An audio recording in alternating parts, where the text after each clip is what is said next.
कहानी की शुरुआत होती है घने जंगल के बीचों बीच एक बड़ी नदी से, जहां जेफ नाम का एक आदमी अपने कुछ साथियों के साथ इसी नदी में आगे की तरफ बढ़ रहा होता है।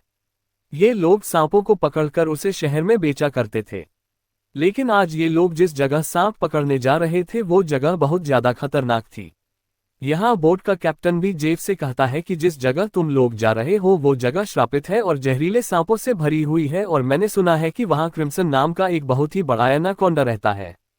जो भी उस जगह पर जाता है वो एनाकोंडा उसे मार देता है।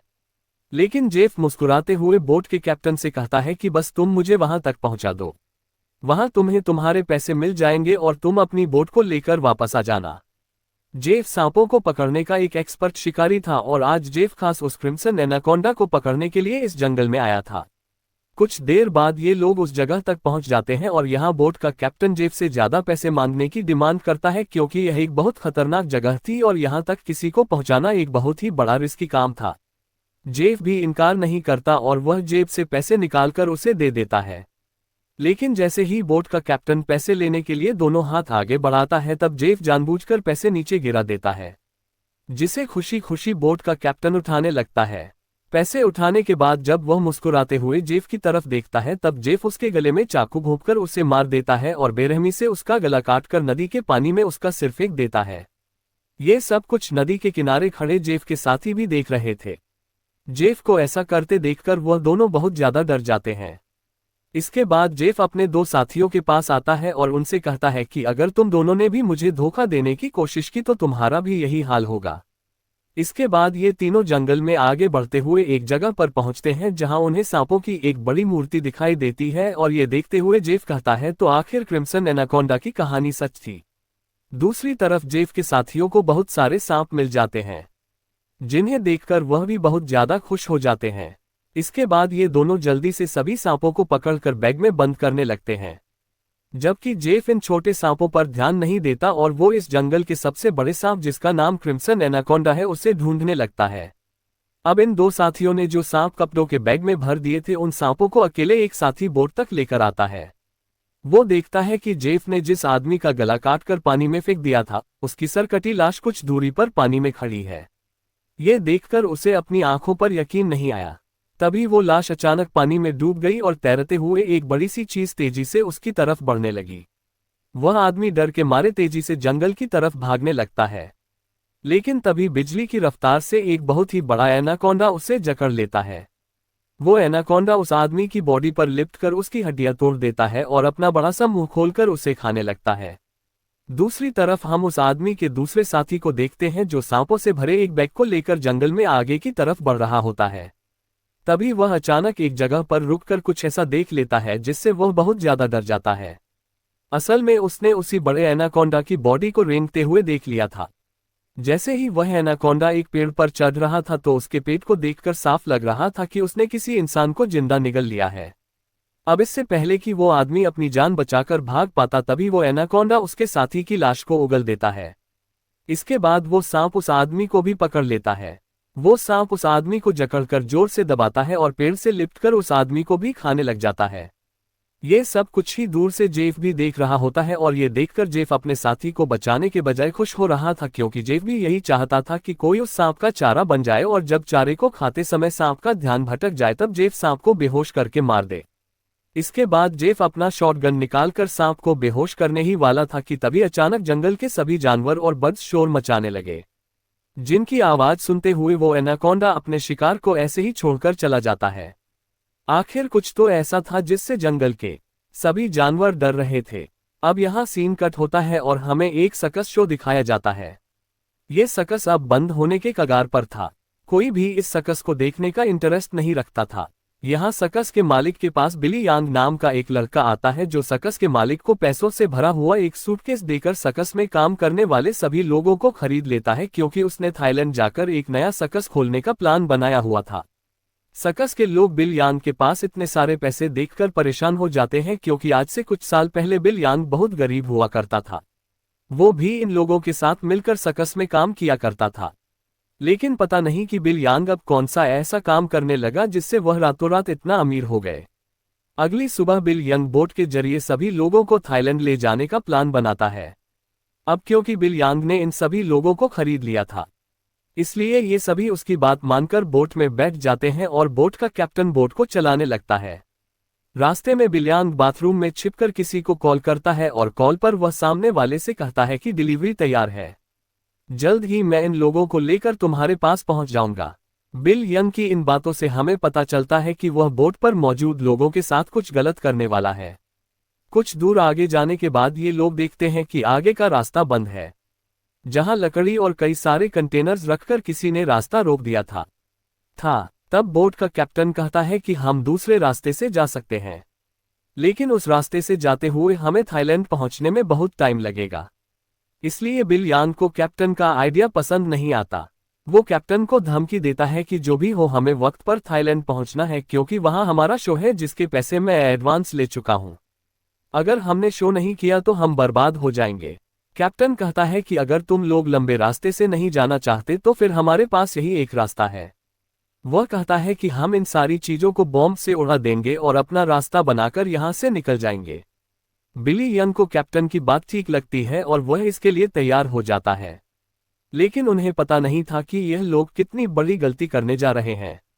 इसके बाद ये लोग कंटेनर्स के पास बॉम्ब रखते हैं और फिर उन्हें रिमोट से उड़ा देते हैं।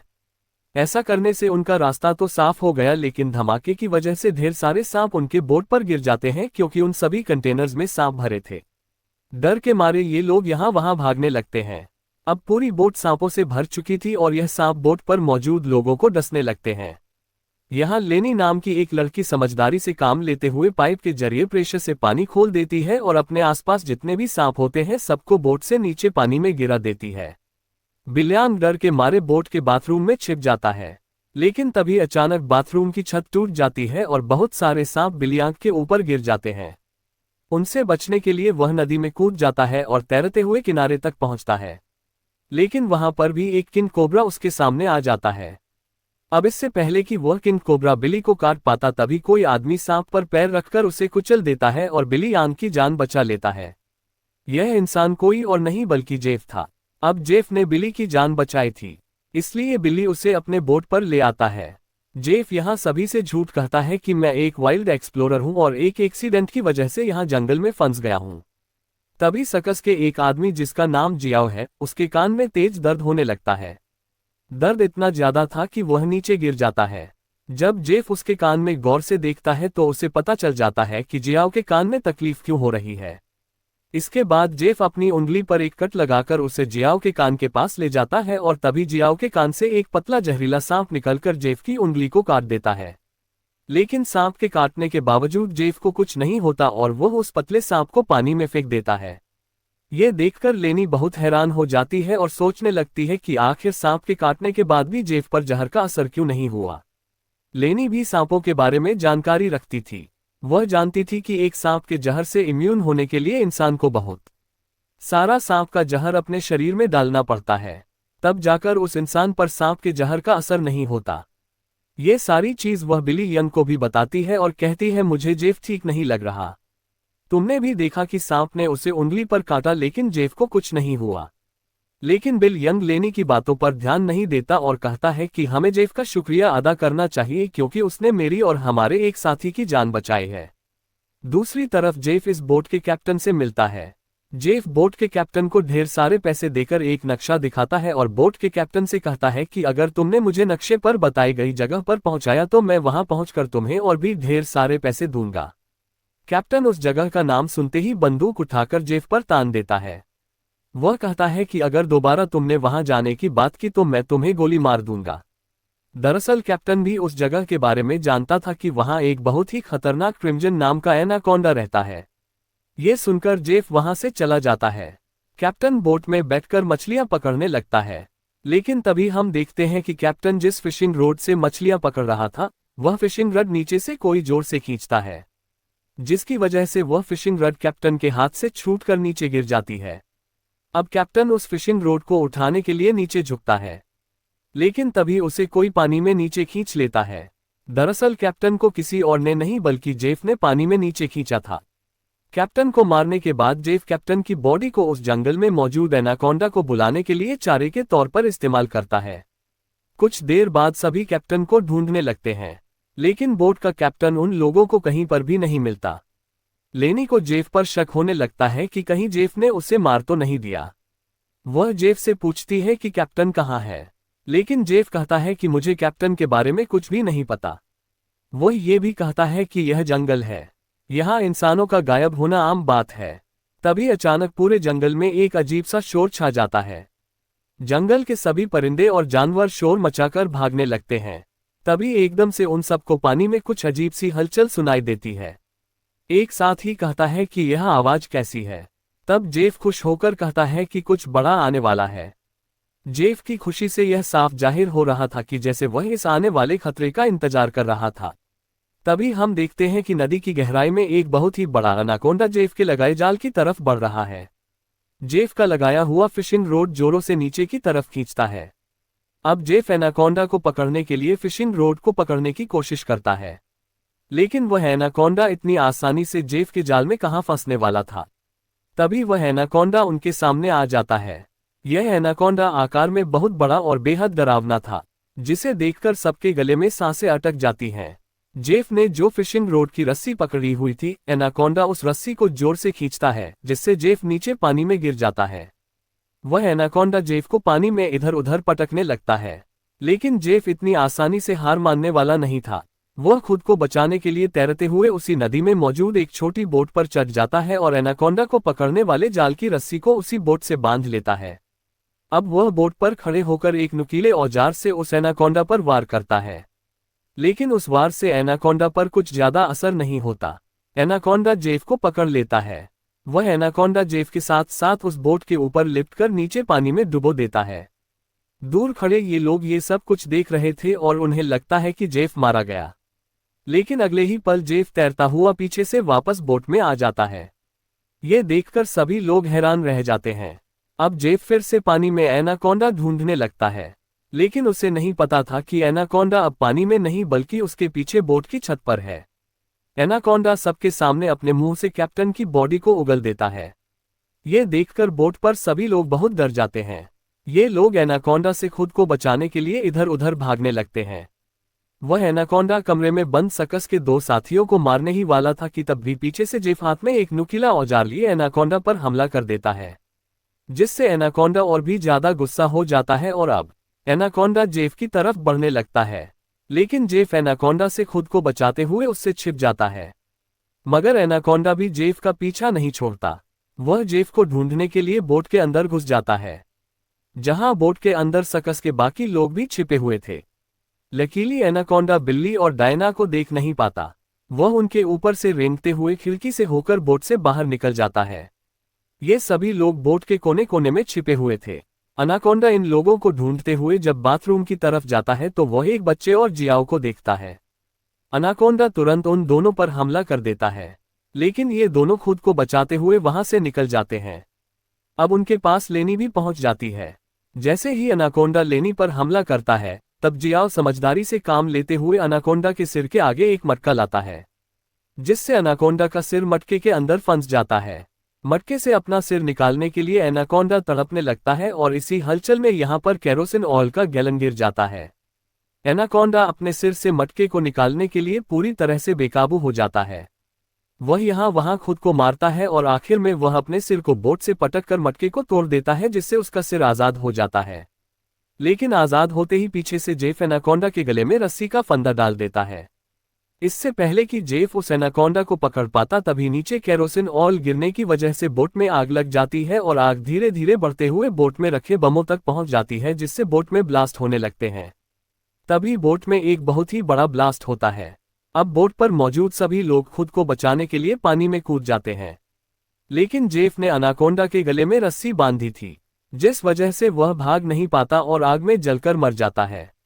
ये लोग जैसे तैसे तैरते हुए नदी के किनारे तक पहुंच जाते हैं। जहाज को जलता देखकर बिली यंग रोने लगता है। वह इस वजह से रोता है कि यह लोग अब समय पर थाईलैंड नहीं पहुंच पाएंगे। सर्कस के बाकी लोग बहुत ज्यादा डरे हुए थे, क्योंकि यह सभी जंगल के बीचों बीच थे और अब उनके पास वापस जाने के लिए बोट भी नहीं था। लेनी समझ चुकी थी कि इन सब का जिम्मेदार जेफ है। उसने इनके जहाज को एक जाल के तौर पर इस्तेमाल किया। वह जेफ से कहती है, अगर तुमने ऐसा ना किया होता तो यह इतना बड़ा खतरा हम पर ना आता। जेफ जवाब में कहता है कि तुम लोग जानते भी हो कि इस एक एनाकोंडा की कीमत कितनी है। अगर तुम लोगों ने इसे पकड़ने में मेरा साथ दिया होता तो आज हम सब करोड़पति होते। पैसों का नाम सुनते ही बिली यंग की आंखें चमक उठती हैं। वह थाईलैंड जाने का प्लान कैंसिल कर देता है और दौड़कर जेफ के पास आता है और कहता है, मैं तुम्हारे साथ हूं। बताओ इस एनाकोंडा को पकड़ने के लिए हम क्या कर सकते हैं और हमें पैसे कैसे मिलेंगे। उसके बाद जेफ एक मैप निकालता है और उन्हें दिखाते हुए कहता है, अगर तुम लोग मेरी मदद करोगे तो इस मैप के जरिए मैं तुम्हें 1-2 दिन के अंदर थाईलैंड पहुंचा दूंगा। अब यहाँ बिलिंग और टीम के बाकी लोग जेफ के बोट तक जाने के लिए मान जाते हैं। लेकिन लेनी को जेफ पर बिल्कुल भी भरोसा नहीं था, इसलिए वह वहां जाने से इनकार कर देती है। तभी सर्कस टीम की एक लड़की की तबीयत अचानक खराब होने लगती है। जब बिल यंग उसके कंधे को देखता है तो उन्हें पता चलता है कि उस लड़की को एक बहुत ही खतरनाक मकड़ी ने काटा है जिसके जहर से वह मर भी सकती थी। ये देखकर जेफ वहां पर मौजूद सभी लोगों से कहता है, मेरे पास एक ऐसी दवाई है जिससे उस लड़की का इलाज हो सकता है, लेकिन वह दवाई मेरे बोट में रखी गई है। अगर तुम इसका इलाज करना चाहते हो तो तुम्हें मुझे मेरी बोट तक पहुंचाना होगा। अब ना चाहते हुए भी लेनी जेफ के साथ चलने को तैयार हो जाती है। कई घंटों के सफर के बाद जब एक साथी नदी का पानी पीने लगता है तब जेफ उसे रोक देता है और जेफ सभी से कहता है, यहाँ का पानी कभी भी मत पियो। यहाँ के पानी में ऐसे कीड़े हैं जो पानी पीते समय इंसान के अंदर चले जाते हैं। इसके बाद वो कीड़े उस इंसान के अंदर ऐसी प्यास लगाते हैं कि वह पानी पीते पीते खुद को नदी में डुबाकर मार देता है। रास्ते में इन लोगों को भूख लग जाती है। तब जेफ पास के पत्थरों से एक सांप पकड़ता है और फिर ये लोग सांप का जहर निकालकर उसे पकाते हैं और उसे खाकर गुजारा करते हैं। इसके बाद ये लोग फिर से अपना सफर जारी रखते हैं। कुछ देर बाद रात हो जाती है। रात को ये लोग पहाड़ के एक सुरंग में रुकते हैं, जहां ये लोग आग जलाते हैं और जेफ साइड पर बैठा अपनी मैप पर बने हुए एनाकोंडा को देख रहा था। जेफ उस समय के बारे में सोचता है जब वो एनाकोंडा उसके सामने आया था। वो एनाकोंडा जेफ को मारने ही वाला था, लेकिन जेफ समझदारी से काम लेते हुए एक लकड़ी की बॉक्स में खुद को छुपा देता है। वो बॉक्स एक ढलान में रखी हुई थी, इसलिए जेफ बॉक्स को धक्का देकर रगड़ते हुए नीचे नदी तक पहुंच जाता है। अब जेफ इस बॉक्स से खुद को निकालने की कोशिश तो करता है, लेकिन बदकिस्मती से जेफ उस बॉक्स में हमेशा के लिए बंद हो गया और काफी समय तक जेफ उसी बॉक्स में फंसा रहा। जिसके बाद ये लोग आते हैं। इन लोगों ने रास्ता खोलने के लिए डायनामाइट लगाकर कंटेनर तोड़ दिए, जिसमें से जेफ बाहर निकल गया और उनके साथ मिल गया। सीन फिर से प्रेजेंट में आता है, जहां जेफ इस मैप को देख रहा था। तभी बिल यांग उसके पास आता है और कहता है, तुम उसी एनाकोंडा को पकड़ना चाहते हो ना? जेफ कहता है, हाँ, यह एक बहुत ही बड़ा एनाकोंडा है। एक ऐसा एनाकोंडा जो इस पूरे जंगल का राजा है। यहाँ के सभी जानवर इस एनाकोंडा से डरते हैं। इसने दुनिया के बड़े बड़े शिकार किए हैं, यहाँ तक कि इसने अपने ही जैसे बड़े बड़े एनाकोंडा को मार गिराया। और अगर हम उसे पकड़ने में कामयाब हुए तो हम रातों रात मिलियनियर बन जाएंगे। पैसों का सुनते ही बिलियन कहता है, मैं आपके साथ उस एनाकोंडा को पकड़ने के लिए तैयार हूं। अब काफी रात हो जाती है और यह सभी लोग सो जाते हैं। तभी सर्कस के एक साथी की किसी अजीब सी आवाज से आंख खुलती है। वह देखता है कि उसका भाई यहाँ नहीं है। अपने भाई को ढूंढते हुए वो उस सुरंग से बाहर आया और उसे ढूंढते हुए नदी के पास जाता है, जहां वह देखता है कि उसका भाई अपने आप को नदी के पानी में डुबाने की कोशिश कर रहा है। यह आदमी उसे ऐसा करने से रोकता है, पर उसका भाई इसकी कोई बात नहीं सुनता और तब वह देखता है कि उसके भाई की नाक से कुछ अजीब से कीड़े निकल रहे हैं, जिसे देखकर वह समझ जाता है कि इसने इस नदी का पानी पी लिया है। जो कि जेफ ने बताया भी था कि इस नदी का पानी पीने के बाद उस पानी के अंदर मौजूद कीड़े उस इंसान को इतनी प्यास लगा देते हैं कि वो इंसान खुद को उस पानी के अंदर डुबाने पर मजबूर हो जाता है, और ठीक ऐसा ही होता है। अपने भाई को मरा हुआ देखकर यह आदमी बहुत ज्यादा रोता है और वापस सुरंग में आ जाता है। अगली सुबह ये लोग दोबारा अपने सफर पर निकल जाते हैं। कई घंटों का सफर तय करने के बाद ये लोग एक नदी के पास पहुंच जाते हैं और अब इन लोगों को अपनी मंजिल तक पहुंचने के लिए उस नदी में से होते हुए पैदल जाना पड़ेगा।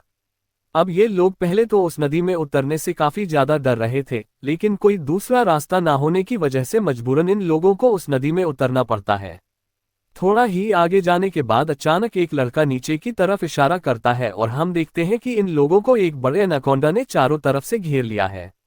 इनका एक साथी जिसका भाई रात को ही मरा था, वह डर के मारे सबके पीछे आ रहा था, लेकिन तभी पीछे से एक बड़ा एनाकोंडा उस पर हमला कर देता है और उसे बुरी तरह से जकड़ लेता है।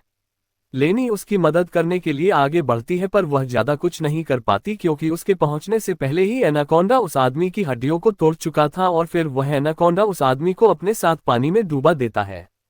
अब ये लोग अपनी जान बचाने के लिए नदी में आगे की तरफ भागने लगते हैं।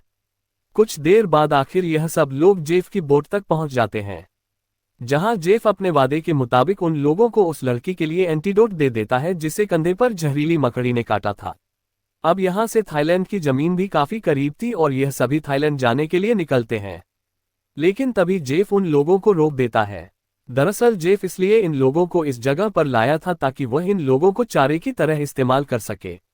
जेफ उन सब लोगों से कहता है कि मैं तुम सब लोगों को वादे के मुताबिक सही सलामत यहां तक ले आया हूं, लेकिन अब तुम लोगों को भी अपना वादा पूरा करना होगा, तुम्हें मेरी मदद करनी होगी। तब वह छोटा बच्चा जेफ से कहता है कि अगर तो तुम्हारी यह मदद उस एनाकोंडा से जुड़ी है तो हम तुम्हारी कोई मदद नहीं करेंगे। इनकी यह बातें सुनते ही जेफ अपनी बंदूक निकाल लेता है और बिल यंग भी चाकू निकालकर उसका साथ देने लगता है। बिल यंग सभी से कहता है कि जेफ जो भी कह रहा है तुम्हें उसकी बात माननी चाहिए। यहाँ लेनी कहती है कि तुम लोग पागल तो नहीं हो गए हो, उस एनाकोंडा को पकड़ना बहुत मुश्किल है, क्यों तुम लोग अपनी जान से हाथ धोना चाहते हो? जेफ कहता है हाँ तुम ठीक कह रही हो, उस एनाकोंडा को पकड़ना मुश्किल तो है पर नामुमकिन नहीं, क्योंकि उस एनाकोंडा को खाते हुए जब उसका ध्यान भटक जाए तब उसे पकड़ा जा सकता है। उसके बाद बिल यांग और जेफ सर्कस टीम के 2 लोगों को रस्सी से बांधकर सांप का चारा बनाते हैं। वह बच्चा बिली यंग से कहता है तुम ऐसा क्यों कर रहे हो? सोचो अगर हम लोग मर गए तो तुम्हारी सर्कस में कौन परफॉर्म करेगा? ये सुनकर बिल यंग जोर जोर से हंसने लगता है और उस बच्चे से कहता है कि क्या तुम लोगों ने कभी सोचा नहीं कि मैं इतनी जल्दी कुछ ही सालों में इतना अमीर कैसे हुआ? अरे पागलों, मैं तुम लोगों को थाईलैंड में सर्कस के लिए थोड़ी लेके जा रहा था, मैं तो तुम्हारी बॉडी के ऑर्गन्स को बेचकर बहुत सारा पैसा कमाने वाला था और यही मेरा बिजनेस है। लेकिन अब देखो मैंने अपना प्लान चेंज कर दिया, अब मैं जेफ के साथ मिल गया हूं क्योंकि मैं जानता हूं कि तुम्हारे बॉडी पार्ट्स से भी ज्यादा पैसे मुझे यह एनाकोंडा दे सकता है। दूसरी तरफ जेफ ने उन 2 लड़कियों को भी बांध दिया था और अब वह एक लड़की से बदतमीजी करने लगा था। अब यहाँ वह लड़की समझदारी से काम लेते हुए ऐसा दिखाती है कि वह जेफ का साथ देना चाहती है। जेफ उसकी चाल को समझ नहीं पाता। वो लड़की जेफ के करीब आकर जेफ के बालों में हाथ मारने लगती है और मौका मिलते ही वह लड़की जेफ की पॉकेट से गन निकालकर जेफ पर तान देती है। अब वह लड़की जैसे ही जेफ को शूट करती है तो बंदूक से गोली नहीं चलती क्योंकि उसको बंदूक का लॉक खोलना नहीं आ रहा था। अब जेफ गुस्से में आकर उससे बंदूक छीन लेता है और उसी लड़की पर तानकर उसे मारने ही वाला होता है कि तब तक लेनी ने भी खुद को आजाद कर लिया था और वह एक शीशे के नुकीले टुकड़े से जेफ के पेट पर वार करती है। अब जेफ लेनी को धक्का देकर पीछे धकेल देता है, लेकिन तब वह दूसरी लड़की भी जेफ पर हमला कर देती है और पीछे से लेनी भी जेफ से बंदूक छीनने की कोशिश करती है। इसी हाथापाई में गोली चलने की आवाज आती है, लेकिन पता नहीं चल पाता कि यह गोली किसको लगी। दूसरी तरफ हम उन 2 लोगों को देखते हैं जिन्हें बिल यांग ने एनाकोंडा के लिए चारा बनाया था। वो दोनों बेचारे डर के मारे तड़प रहे होते हैं। कुछ देर बाद एक बड़ा सा एनाकोंडा उन दोनों को खाने के लिए धीरे धीरे उनकी तरफ बढ़ने लगता है, जबकि दूर खड़ा बिल यांग मजे से यह सारा नजारा देख रहा था। बिल यांग इंतजार में था कि कब वो एनाकोंडा उन पर हमला करेगा और मैं रस्सी को खींचकर उस एनाकोंडा को पकड़ लूंगा। लेकिन वो यह नहीं जानता था कि जहां पर वो खड़ा है ठीक उसके ऊपर से एक दूसरा एनाकोंडा उस पर हमला करने के लिए आगे बढ़ रहा है। अब इससे पहले कि बिल यंग उस एनाकोंडा को देख पाता वो एनाकोंडा उसके काफी करीब पहुंच जाता है और वो एनाकोंडा बिल यांग पर हमला करके उसे अपने साथ उठाकर ले जाता है और तब बिल यांग के हाथ से रस्सी छूट जाती है, जिससे एनाकोंडा का चारा बने हुए 2 लोगों को जाल कवर कर लेता है, जिससे उनकी जान बच जाती है। दूसरी तरफ जेफ उस लड़की को मारने की कोशिश करता है, लेकिन लेनी पीछे से आकर जेफ को एक बड़ी लकड़ी से सिर पर मारकर बेहोश कर देती है। जेफ के बेहोश होते ही ये दोनों भागते हुए अपने 2 साथियों के पास पहुंच जाती हैं और उन्हें जाल से आजाद कर लेती हैं। लेकिन बदकिस्मती से जेफ को होश आ गया था और वो उनकी तरफ बढ़ने लगा, लेकिन तभी एक बड़ा सा एनाकोंडा आकर जेफ को ले जाता है। ये लोग अब जल्दी से यहाँ से निकलने की तैयारी करते हैं, लेकिन उनकी एक साथी चलने के लायक नहीं थी क्योंकि जेफ और उन लड़कियों के बीच हाथापाई के दौरान जो गोली चली थी वह गोली उस लड़की को लगी थी। कुछ देर बाद वह लड़की उनकी नजरों के सामने दम तोड़ देती है। अब बचे हुए 3 लोग अपनी जान बचाने के लिए जेफ की बोट में बैठकर नदी से होते हुए यहां से निकलने लगते हैं, लेकिन तभी पीछे से जियाओ को कोई चीज लगती है। जब वह कंधे से उस चीज को उतार कर देखता है तो उसे पता चलता है कि यह एक बेहोशी वाला इंजेक्शन है। कुछ ही सेकंड बाद जियाओ बेहोश हो जाता है और जियाओ को बेहोश करने वाला कोई और नहीं बल्कि जेफ ही था। यानी उस एनाकोंडा के हमले से भी वह बच गया था और उसने एनाकोंडा का सिर काटकर उसे मार दिया था। अब जेफ उन तीनों को पकड़कर एनाकोंडा के चारे के लिए बांध देता है और उनके चारों तरफ तेज धार वाली लोहे की तार बांध देता है और साथ में वहां पर खून भी छिड़क देता है, जिसके बाद वो उनके जाल की रस्सी को पकड़कर यहां से कुछ दूर खड़ा हो जाता है। कुछ देर बाद कई सारे एनाकोंडास खून को सूंघते हुए उन तीनों की तरफ बढ़ने लगते हैं। ये तीनों बहुत ज्यादा डरे हुए होते हैं और उनको अपनी मौत आंखों के सामने नजर आ रही होती है। ये सभी एनाकोंडास उन तीनों को मारने के लिए उनके काफी करीब पहुंच जाते हैं। लेकिन तभी एक बार फिर से जंगल के सभी जानवर शोर मचाकर भागने लगते हैं और यहाँ पर मौजूद सभी एनाकोंडास भी किसी को देखकर एक एक करके भागने लगते हैं। लेकिन एक एनाकोंडा अभी भी उन तीनों को मारने के लिए रुका हुआ था। पर तभी वहां पर क्रिम्सन एनाकोंडा आ जाता है और वो उस अकेले रुके हुए सांप पर हमला करके उसे एक ही झटके में मार देता है। यहाँ हम उस क्रिम्सन एनाकोंडा को अच्छी तरह से देख पाते हैं, जो साइज में बहुत ही ज्यादा बड़ा और खतरनाक था, जिसे देखकर ये तीनों बहुत ज्यादा डर जाते हैं। लेकिन दूर खड़ा जेफ क्रिम्सन एनाकोंडा को देखकर बहुत खुश होता है। वह एनाकोंडा उन तीनों से लिपटकर अपना बड़ा सा मुंह खोलकर उन तीनों को खाने ही वाला था कि तभी जेफ जाल की रस्सी छोड़ देता है, जिसमें वो एनाकोंडा फंस जाता है। यह एनाकोंडा अपने आप को छुड़ाने के लिए तड़पने लगता है। वो काफी जोर लगाकर खुद को आजाद करने की कोशिश करता है, लेकिन जब वह आजाद नहीं हो पाता तब वह अपने तेज नुकीले दांतों से जाल की रस्सी काटकर खुद को आजाद कर लेता है। लेकिन अभी भी जाल की रस्सी उसके बॉडी में फंसी हुई थी, इसलिए जेफ रस्सी को मजबूती से पकड़कर उसे पकड़ने की कोशिश करता है। पर जेफ एनाकोंडा की ताकत का मुकाबला कहाँ कर सकता था। जेफ उसे पकड़ने की कोशिश में दो पेड़ों के बीच फंस जाता है और अब वो उन पेड़ों से बाहर निकल नहीं पाता और मौके का फायदा उठाते हुए वो क्रिम्सन एनाकोंडा जेफ की तरफ बढ़ने लगता है और जेफ को पकड़कर बुरी तरह से जकड़ने लगता है। ये तीन लोग भी अपनी आंखों से यह सारा नजारा देख रहे थे और डर के मारे जल्दी से खुद को छुड़ाने की कोशिश करते हैं, क्योंकि उन्हें पता था कि जेफ के बाद उनकी बारी है। ये लोग खुद को छुड़ाने का हर मुमकिन तरीका अपनाते हैं, लेकिन ये लोग उस जाल से निकल नहीं पाते। तभी वह छोटा लड़का अपने आप को बचाने के लिए अपने दांतों से जाल की रस्सी काटने में लग जाता है और काफी कोशिश के बाद वह रस्सी का कुछ हिस्सा काट लेता है।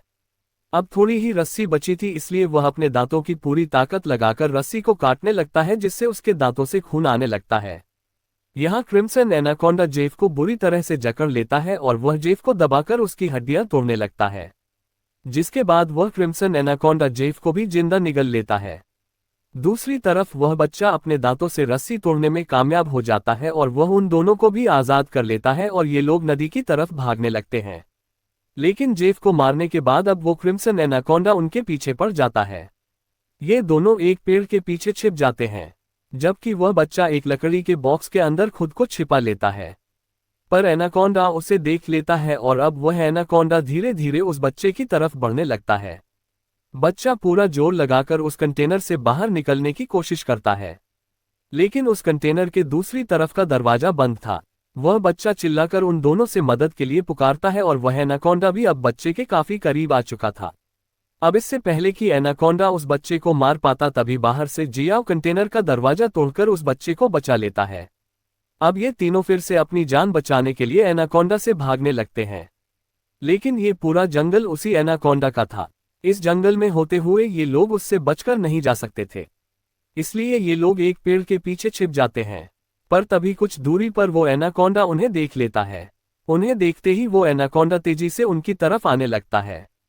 ये लोग खड़े होकर अपनी मौत का इंतजार करने लगते हैं, क्योंकि यह लोग जान चुके थे कि अब उनकी जान नहीं बच पाएगी।